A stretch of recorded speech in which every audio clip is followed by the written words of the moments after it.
Hello, podcast family. Hope you guys are having a great day. Welcome back to a brand new episode of Design Break Podcast. I'm your host, Rocky Roark, and we've got a special episode today in our ongoing series about how communication can make or break your freelance business. If you've been with us, you know we've delved deep into the nuances of initial interactions, explored the power of using the right tools, and discussed the essence of transparent communication. But the question is, are we listening close enough to what's being said and not said about our freelance venture, specifically from our clients? So before we jump in today's episode, let's go over today's hot topic. That is the myth of multitasking, why focused effort wins every time. Now, I'm a person who has always been very big on multitasking. I've always been very big on procrastination, which I hate. I wish it was something I could solve. But I've always tried to do so many different things at once. And what I've found is when I do that, my brain, which is already has undiagnosed ADHD, gets scrambled up and I don't know what I'm doing. So I found that instead, when I focus my work, when I focus on what I'm doing, sometimes it's in silence, sometimes it's with a movie in the background, sometimes it's with music in the background. But when I focus on one specific thing and I turn off like all the notifications, all the different Slack notifications and things like that, I find that I'm able to focus a lot more. I'm able to get into that flow state a whole heck of a lot more. When you're multitasking, it's very hard to get into that creative flow state. And I think all of you kind of understand what I'm talking about when I say flow state. It's something that we all strive for, especially when it comes to all of our different designs, our illustrations, and things like that. Flow state is probably one of the best parts of being a creative. But that's today's hot topic, the myth of multitasking. So we normally do a listener of the week, and they're kind of a listener of the week, but I want to give a huge shout out to my good friends Peter Del Tondo and Rob Devarian, who just recently this week, as we're recording this, it'll probably be a month or a couple months since, but they just launched their brand new design agency, Heyo. HEYO exclamation point. They are doing an amazing job. I'm so excited to see this amazing venture that they're starting on, take off. And I just can't wait to see all the amazing work that's going to be coming out of it. So if you haven't, definitely go check them out at Team Heyo, Team HEYO. Definitely go check them out. Peter Del Tondo, Rob Devarian. They've got a lot of amazing people on their team, including Mike Jones of Creative South, who we are going to be getting Mike Jones and Peter on the podcast in a future episode. This is probably completely new. No one probably has even heard about this yet, but we're really excited to have them on in the future. Okay, so with all that said, let's jump into today's topic on episode number 5 of this mini series. All right, so picture this scenario. Your project is complete, the client is happy with the deliverables, and you're ready to move on to the next opportunity. But wait, there's a treasure trove of wisdom and insights laying untapped, which could be critical for your business growth. We're talking about non-creative feedback. Now, this might include critiques on your project management skills, the way you communicate, or even your billing process and things like that. And it's very, very important that you tap into this resource. So in today's episode, we're going to be delving into the often underrated arena of non-creative feedback. Why is it so important? How can it reveal hidden issues, foster better client relationships, and even improve your business operations? We'll get into all of this along with practical tips on sourcing this kind of feedback effectively through client surveys, post-project reviews, and asking clients directly, and more. So whether you're a seasoned freelancer who thinks they've heard it all, or a newbie just stepping into the freelancing world. So whether you are a seasoned freelancer who thinks they know it all, and I think that's a lot of us, or you are a newbie who is just stepping into the freelancing world, this episode is a must listen. We're going to go beyond the aesthetics and functionality, diving into what makes your freelance business not just creative, but operationally sound and client-friendly. Are you ready to explore the often overlooked aspect and integrate non-creative feedback into your growth strategy? Then let's get this conversation started. All right, so we've got these split up into a few different pieces here. So the first thing we're going to really talk about with today's episode is just the importance of listening to non-creative feedback. The biggest thing here is we're not talking about feedback on strategy. We're not talking about feedback on, who you are, or things like that. What we're talking about is feedback on your process, feedback on your communication, right? Those are things that a lot of freelancers, a lot of creatives, they don't think to ask their clients. They might, say like, "Oh, how did you like the project? Did it feel okay to you?" And that's it. That's about it. They don't delve in and find those hidden issues that could be holding them back overall. So what it does is, when you listen to this non-creative feedback, you're setting yourself apart from your competitors who only focus on the creative side. They focus on the production, they focus on what's going on. They don't focus on, like, how was the process from the client's point of view? Because you could be looking at it as going smoothly. You could probably have done 100 of these projects. And in reality, the client's like, this is their first time ever dealing with working with a freelancer or working with a creative person. And so you kind of have to just like make sure that they feel like they were heard, make sure that they felt comfortable. And if they didn't, then offer them reassurance and things of that nature. It can really help to foster, because even just talking to a client and asking them, how they felt about it, having a conversation, not just through some sort of survey or something like that works, and we'll talk about that, but just like communicating with them. It really helps to enable the long-term relationship that you have with your clients, and it helps to build those relationships, which is very important. So the bottom line is, non-creative feedback provides you with actionable insights to improve not just your work, but your entire freelance business model. The biggest thing here, and we just talked about this, is it unveils hidden issues. The biggest thing is we are only looking at this from our point of view. We're not looking at it from the client's perspective. The client's perspective when it comes to project management, whether or not there were, issues in communication, if there were like gaps or, timely mistakes that could have been avoided. These are all things that by asking these questions and communicating and listening to this feedback, we can fix, whether it's for this client or for future clients as well. So the big thing here is that it reveals operational inefficiencies. So the bottom line, listening to non-creative feedback can shine a light on areas of improvement that you might not have been aware of previously. The next part is enhances client relationships. Again, we're kind of like all talking about this. It increases the trust by showing that you value their perspective. You value their opinion, not just on the actual creative work itself, but the effort that goes into it, the process that goes into it. It lets them know that you're listening. It fosters an open dialogue and encourages client investment in not only their success, but also your success as well. So, value non creative feedback fosters these stronger, more authentic relationships with your clients. And then the next part here is improves business processes. I am very big on process. I'm very process oriented when it comes to my business, when it comes to my life.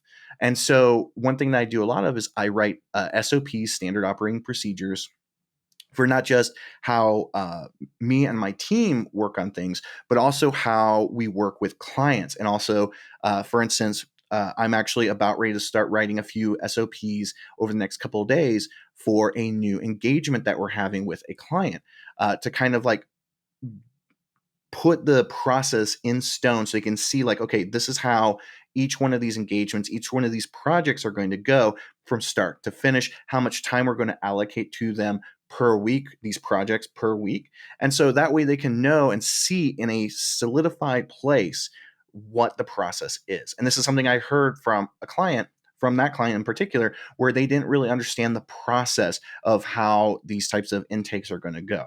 So it's definitely something you have to figure out and you have to find. So it basically enables you to streamline your workflow, and it assists in effective resource allocation. It could very well be where you're talking to the client, you're realizing, wait a minute, this is a very production heavy task. Maybe I can have another freelancer on my team or another designer on my team tackle this versus just having me tackle it. My time is very valuable, and sometimes production tasks, they can be handed off or delegated to somebody else. Another instance is you might be one contractor or one freelancer for a client. They might have other freelancers or other contractors they work with as well. And if they're sending you too much work, you can just simply say, you know what, I think this person probably can handle this project a little bit better. Why don't I focus on A, B, and they focus on C? So you're able to figure those things out very quickly from these types of creative, non-creative feedback. The other thing is it drives continuous improvement. If we are not improving, then we are just going to fall behind. So we always need to be finding ways of improving our processes, improving our business, improving our communication. And this is where it really comes down to is these types of non-creative feedback. So actively seeking and acting on non-creative feedback can be a catalyst for operational excellence. So the next thing we're going to move into is risk mitigation. This really helps to preemptively stop any potential issues that might pop up. And so clients always are on the lookout for issues and things like that. Sometimes they even find things and they just don't even realize it's a big issue, or maybe it's just a small thing. But it's very easy for them to see holes in your system when you are so laser focused on trying to get things done. So it provides an opportunity for correction of errors and fosters a proactive rather than reactive work environment. So when you see this, when you have like a client that points out an issue, don't get defensive. Don't get offensive. Don't go on the attack or anything like that. Instead, what you do is you thank them for pointing that out, acknowledge the mistake or the issue or whatever it is, and then work to fix it and remedy it so it doesn't happen again. So the bottom line here is non-creative feedback can easily allow you to identify and address risks before they escalate into bigger problems. One of the perfect example of this is a few months back, we switched to a new email address for all of our invoicing and payments and things like that. And what happened is we sent out a bunch of invoices, and one of our clients reached out very quickly. They were like, "Hey, by the way, just want to let you know this got thrown into spam because I haven't received an email from this email address before." And I was like, "Oh my God, thank God they said something." So I went through and I resent the invoices. I contacted all of the clients, let them know like, "Hey, there was an issue. We have a new email address for our invoices," and we were able to correct it. Otherwise, we could have been going weeks without getting paid, or even a month or more without getting paid from these invoices. And so it was able, this was something that a client pointed out, and we were able to remedy it very quickly. Again, something that we have talked about also is the fact that this, listening to creative feedback, or sorry, listening to non-creative feedback, or even just soliciting non-creative feedback helps to boost client retention. It builds loyalty through demonstration of improvement. When a client sees that you're always trying to improve process, you're always trying to fix errors, or you're really on the spot when it comes to any issues that they bring up, they love that. They see that as you looking out for them, as well as they look out for you. So it really helps to enhance your reputation overall by doing this, by showing that you're trying to grow, that you're trying to improve, and that you're open to feedback. And honestly, it can easily lead to client referrals, or it could lead to more work down the line from these individual clients. So the bottom line here is implementing changes based on non-creative feedback can significantly improve client retention rates. It really helps, and I've seen it happen quite a bit. In fact, two of our largest clients, they have continuously been with us for close to a year now, and they are constantly, sharing insights. If they have any issues that pop up, they're not afraid to let me know. They're not afraid to share it. And so because of that, we've been able to constantly improve, and the client retention has just continuously stayed over and over again. So honestly, it really helps to boost client retention to listen to non-creative feedback. The other thing too is that it helps to inform, and I think this is the last part for this segment, or for this part of the episode. It helps to inform future interactions. So it allows you to customize your client experience by testing things out on different clients. So one thing that we started doing a couple months back is we started giving out capabilities decks and project planning, client onboarding types of documents to kind of beta test and see like what's working and what's not. And we even gave them to some of our current long-term clients, the clients who've been with us for a while, and they offered honest feedback. They pointed out flaws. They pointed out things that we probably needed to include, things that didn't seem relevant. And it really helped us to streamline and make these documents a whole heck of a lot more effective for new clients. So you never know, like it really helps to inform your communication strategy by soliciting non-creative feedback, by asking and by sharing with your clients.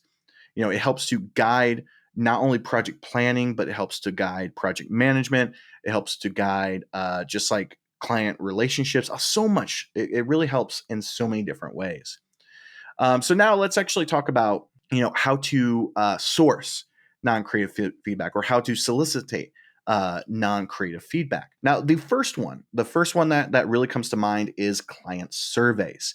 This is something that a lot of larger agencies, a lot of companies do, is they constantly create client surveys. I started doing this recently, where I send out a client survey every quarter just to check in with everybody, see how everybody's doing, see if there's any issues that have been going on. So that way we can kind of work that into our workflow of how, like, where do we need to fix things? Where do we need to adjust? Where do we need more communication? Where do we need less communication? Where do we need hand holding even as well? And so by doing this, by sending out client surveys, you're able to gather a whole heck of a lot more information from them. And it's the easiest way to get non-creative feedback. So you can choosing the right time is very important. Like I said, we do it every quarter.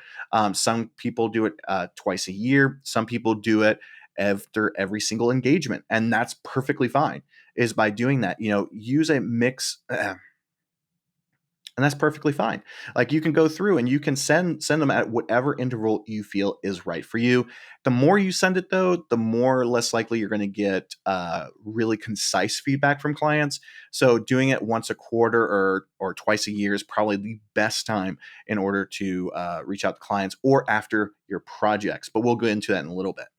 But make sure that when you put together these surveys, you use a mix of closed and open-ended questions for really gathering as much information as possible. For this episode, I didn't put together a list of questions. I probably should have, but I figured we didn't want to have this too meaty of an episode. Maybe in the future, I will put out a YouTube video or some sort of free resource where we talk a bit about the questions for client surveys, or even just client questionnaires in general. And that way, that would be a nice resource for all of you to use. But honestly, the one thing I would suggest is, if you don't know what kind of questions you want to ask your clients, use ChatGPT to get started. Say, I'm working on a client survey.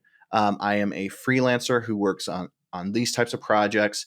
And even if you want to personalize it, tell them who the client is, how the work has been going, and then generate 10 questions or 5 questions. Don't make it too intense. The more questions you have, the less dense of answers you're going to get.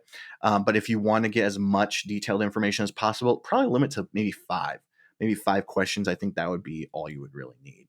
But for tools for this, honestly, I have friends who work at SurveyMonkey. I would say SurveyMonkey is a good opportunity. It does, I believe, cost. It might be free, depending on like what you're doing and what you're attempting here.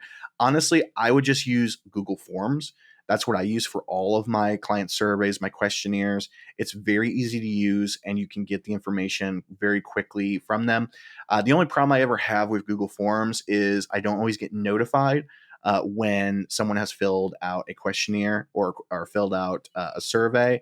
And so I really have to make sure that I check continuously to make sure that I don't miss any submissions. You can also ask the client to let me know once you fill out the survey. I don't always get notified. That way I know that you filled it out. They don't always follow back, but you can always ask. But the bottom line here is, client surveys offer a quick and scalable method to collect surveys. Like, surveys are probably the best way of learning non-creative feedback from your clients, getting it, and like really seeing being able to put it to use. The next thing we'll talk about is post-project reviews. This is something that I mentioned in the first one here, but post-project project reviews are probably one of the best things you can do, especially if you find yourself with less long-term clients and you find yourself a lot more with one-off projects or a couple projects from specific clients. Especially if you have agency partners, you can definitely send out a post-project project review, or you can even ask them to jump on a call so you guys can go over how the project went, if there was any benchmarks that they got from their clients, or if they had any benchmarks in particular from themselves. But these can sometimes be, face to face or virtual sit downs. More often, it's probably going to be best to do it as a virtual sit down than a face to face. I used to do it when I lived in San Diego. I would sometimes, if I had a client in San Diego, we would do post project reviews in person. And honestly, what ended up happening, you would probably talk about the project maybe 10% or 20% of the time. And the rest was just filler conversation, chit chatting, eating lunch, or having coffee or whatever it is. And you wouldn't get nearly as nuanced if you actually did it over like a Zoom call or a Google Hangout. So I would definitely suggest that you do virtually over in person. You'll probably get a lot more better results every time if you do it that way. And again, just like with the surveys, you could send out a form instead of actually having a meeting. But it's very important if you are going to have a meeting, whether it's in person or actually if it is in person, that it's a neutral environment. Don't go and meet at their offices. Don't have them meet at your offices if you have an office. Instead, meet at a coffee shop, meet at a restaurant. Some people even meet at bars as well. Just find someplace that is neutral for everybody. That way, you're able to ask questions and they're able to ask questions, and you're able to be very straightforward without feeling like one of you has the higher ground for some reason. And when you're having these conversations, you can prompt them with topics and questions, but also allow them space for like unscripted comments or even unscripted questions that might come up. So the bottom line with post-project reviews is that they enable a deeper, more nuanced understanding of your client's perspective and can uncover issues that you weren't aware of. So it's very important that when you do these reviews, that you let the client know and set the stage for them that these are neutral areas, or these are neutral grounds, and you're just trying to gather information. It's not about what he said or what she said or whatever. It's about just gathering information that can help you out in the next project or with the next client even. All right, so the next one is ongoing discussions. I like to have a regular check-in with my clients. I tend to send a email or a message to all my clients individually on Mondays and sometimes also on Fridays. So at the beginning of the week and at the end of the week, just to let them know like what we worked on or what we're going to work on. Ask them if there's anything that they like to add to the list, if there's any things that are on their mind, so that way we can kind of get ahead of any issues or get ahead on any possible work that we might be doing in the future. One of my clients, we have a standing meeting every 2 weeks where we go through and we talk about all upcoming, all current, and all past projects. As well as even go in and do some live designing in Figma or Illustrator, wherever it is that we're doing our designs. And honestly, it's one of my favorite check-ins. It's something that I'm able to gather a lot of information from them. They're able to get a lot of information from me. We have FaceTime where we're able to talk to each other over Zoom. And it's honestly really casual, but also very purposeful in conversations. And so that's something that we need to make sure that these check-ins are very casual, but they have a purpose. It's very important. It also is great to have these check-ins during project phase transitions or after major deliverables. These are also very good to just figure out, what went well, what didn't go well, but also was there anything we missed, or is there anything on top of mind that they might want to do in the future? So the bottom line here, ongoing discussions offer real-time feedback that can allow you to make adjustments during project lifestyles and during project life cycles, but also during client life cycles as well, the much longer term version of that. Client exit interviews. So this is something that not a lot of people tend to think about. Usually when a client ends their engagement with you, you don't necessarily want to do a client exit interview. But honestly, conducting this at the end of some sort of contractual engagement is honestly probably the best thing that you can do, because you can find out like why did they decide to end their engagement? Why did they decide not to continue working with you? Sometimes they'll give like quick little one-off answers to that. It's honestly good to try and get them to jump on a call versus sending them a form. And that's mostly because you can have candid conversations with them.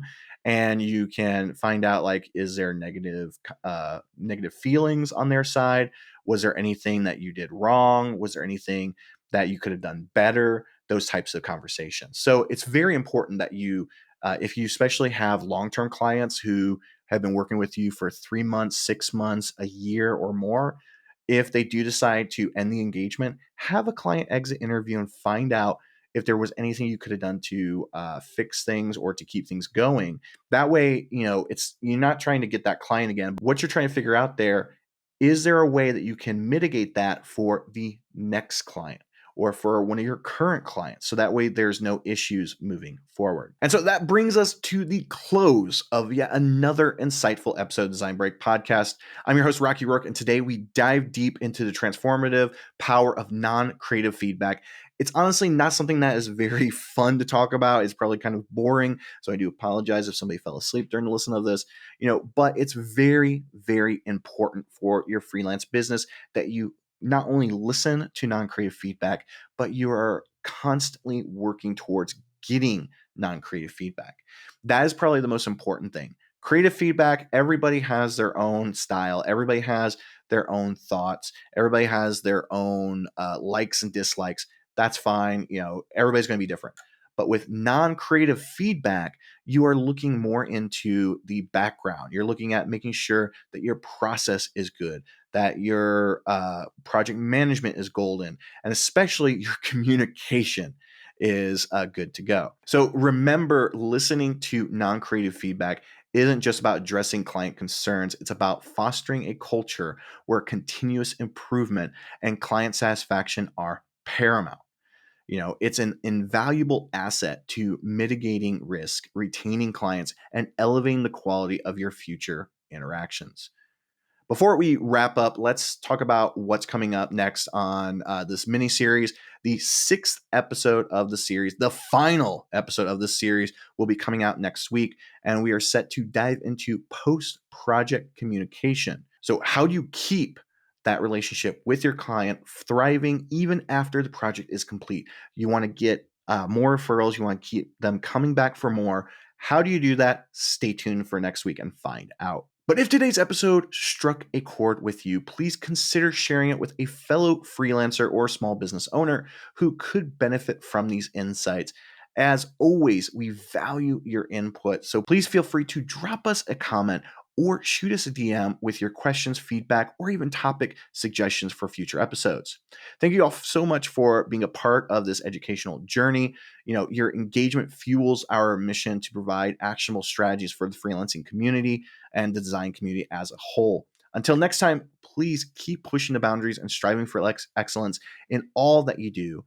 And always remember to stay passionate, stay positive, and stay creative. All right, that's it for me, everybody. Hope you guys have a great day. Bye.